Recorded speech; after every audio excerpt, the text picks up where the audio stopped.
আসসালামু আলাইকুম। স্বাগত জানাচ্ছি হ্যালো বাংলাদেশ থেকে। হ্যালো বাংলাদেশে যুক্ত আছি আমি রাজু আহমেদ শাহ। আপনাদেরকে জানাবো এবছর পবিত্র ঈদুল ফিতরের ফিতরা কত করে। প্রাসঙ্গিক সেটা হলো ফিতরা। ফিতরা হচ্ছে ফিতরা অর্থাৎ সাদাকাতুল ফিতর। এই সাদাকাতুল ফিতর নির্ধারণ হয় সে দেশের খাদ্যশস্যের উপরে নির্ভর করে ফিতরার যে অ্যামাউন্ট সেটা নির্ধারণ করা হয়। এবছর করা হচ্ছে 110 টাকা এবং সর্বোচ্চ 2805 টাকা।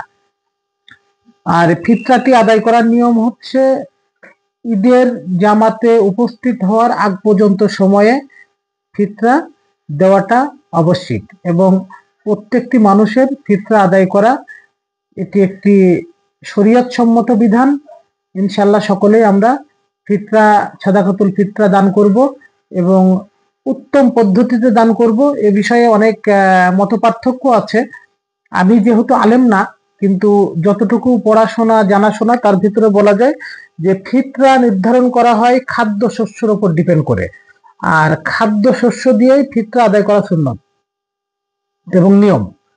কিন্তু আমাদের দেশে এর বিপরীত দিকে আমরা সবসময় ধাবিত হই। আমরা ফিতরা আদায় করি টাকা দিয়ে আর যাকাত আদায় করি কাপড় দিয়ে। কিন্তু এর নির্দিষ্ট বিধান হচ্ছে আপনি যাকাত আদায় করবেন নগদ টাকা দিয়ে আর ফিতরা আদায় করবেন খাদ্যশস্য দিয়ে। এটাই শরীয়ত সম্মত। ধন্যবাদ। আমার জানার ভুল থাকতে পারে, যদি আপনারা এর চাইতে কেউ ভালো কিছু জানেন আমাকে জানাবেন। ভালো থাকবেন, সুস্থ থাকবেন। আসসালামু আলাইকুম।